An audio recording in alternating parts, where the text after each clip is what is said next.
Hey, Cam. I've been looking into value stream management this week. Value stream management, or sometimes called value stream analytics, is applying lean to software development. Just what I was talking about before, that we have so much to learn from lean. I tried to do this myself, but I struggled.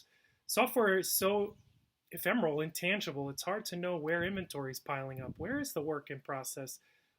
How do you measure cycle time if you can't see the things? So I heard of this whole category and I was looking into it some. Wanted to share more about it with you.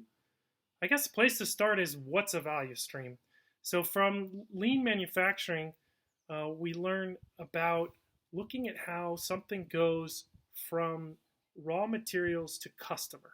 You could think of it as like a manufacturing line, like that whole line, if it were all lined up in one place, if it were not, just spread around in different manufacturing locations. So it's all of the people that touch, it's all the machines that touch something as it's working, all the parts that feed into that piece of value, that part that's being manufactured, that finished product that's going to the customer. So that's the whole value stream, and you can look at it as a whole once you've mapped it and asked certain questions about it. In software, as I mentioned, it's so hard to see these things. I mean, when Gartner did their 2019 DevOps survey, they found that 72% of respondents had between 5 and 35 tool chains for their DevOps efforts. It's really not uncommon to see between 50 and 100. So understanding what all is happening in these various places, like weaving it together into a seamless whole in this continuous delivery pipeline that you imagine, gets done. But how do you know what's happening inside of all of that without looking at all these separate little dashboards? The work is invisible to start, so it can be really hard to get a handle on. The goal or the idea behind this is that enterprises can, quote unquote, drive greater business agility using DevOps value stream management platforms to simplify the integration of pipeline activities, better measure flow metrics, and take a whole systems approach to making improvements, and to deliver critical business outcomes faster. Generally, this seems to be a focus, is like increasing throughput. How can you deliver more features to customers, generate more revenue quicker? And so it's really important not to get caught up in optimizing a part of it. When you zoom in on one particular DevOps tool or one particular part of the process, how do we make developers faster? Like if you zoom in too fast and you optimize too much at the wrong part of the process and you're not thinking about the whole project system, if you're optimizing for one particular project, if it's not the right one, it can certainly cause problems. So when I was looking into this, I read the Forrester Value Stream Management Report from Q3 of 2018. They identified 13 vendors with over $5 million in revenue from this category, which really surprised me. And there's no clear leader, at least in 2018. I don't know if one has emerged by now. Some of the folks they mention, Zeba Labs, Platora, CollabNet version 1, Task Top, Target Process, and GitLab has something built in, although it's not their main focus, but I'm curious to see what they do with it. I also took a look at the Forrester Elevate Agile plus DevOps with Value Stream Management, more recent Feb 2020. And they say, as we scale our Agile and DevOps journey at enterprise and portfolio levels, we want everyone to visualize the process for delivering products to customers. We want stakeholders to see where their epics are in the life cycle, show progress, show them if items are done or not, all the way from the left, concept, to the right, cache. And I really like this emphasis on starting from concept, which is hard to measure. That fuzzy front end where you have these vague ideas and vague notions, not only they're hard to value, they're hard to track. You don't really want to pile up a bunch of inventory way at the beginning side, but you also don't want to forget good ideas. How do you measure them? How do you not spend too much time on them? That's a whole thing I'm fascinated with, probably for another day. But another thing I like about this quote is they're talking about visualizing, which is a key part of Agile, as we know, creating information radiators. But this is saying not just about the dev cycle, but really across the whole cycle, not zooming in too much. So the key parts that they talk about from Forrester in a VSM platform is mapping is one, visualization is two, governance and measurement. And measurement is, I think, the most relevant for our conversation here. So I want to dive into that.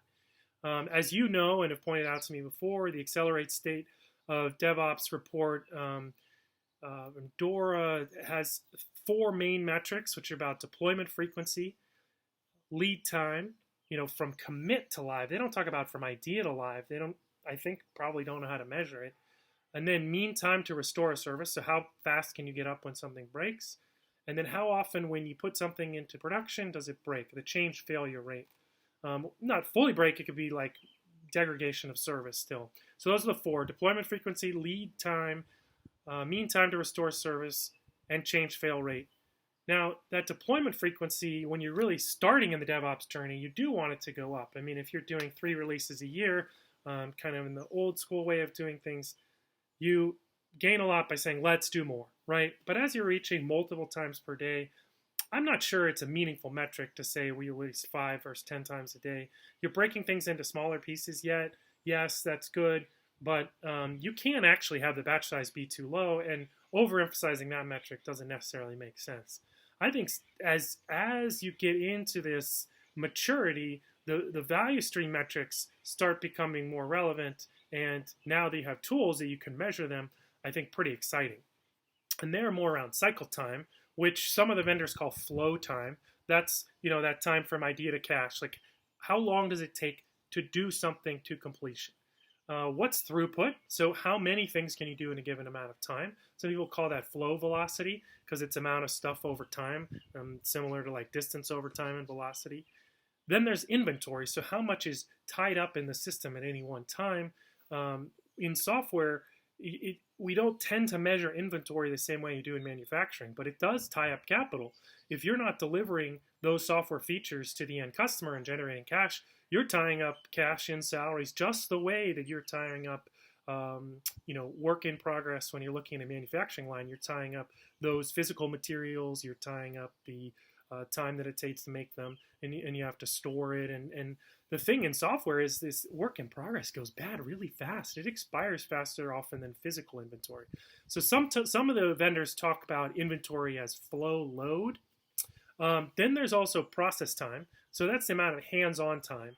And the reason that's interesting is when you compare process time to cycle time, it gives you a sense of how much time is wasted just sitting there, wait time. So some people call this concept flow efficiency. And some people mention, as I was researching some of the vendors, they talk about rework and trying to measure rework directly, but I think it's captured in some of these higher level metrics. One of the things I was wondering about as I was reading all this is, how do you measure value?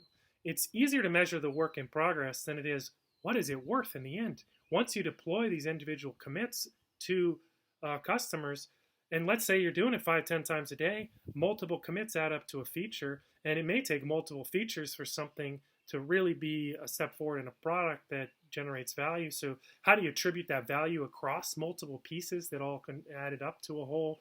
How do you even measure value? I mean, you can certainly do it in some cases when you're selling something, but if you're a subscription service and you're continually adding value to the service, but not necessarily raising your prices all the time and not necessarily able to tie directly like which customer signed up because of which features, it can be complicated. I think it's not simple. I'd love to hear how people are doing it. Curious what your thoughts are. I'm also really curious what results customers are having with these value stream management platforms. Love to hear what the results are and what they think of them. So if you have any thoughts on this, let me know. That's it for now. Keep on learning. Talk to you soon.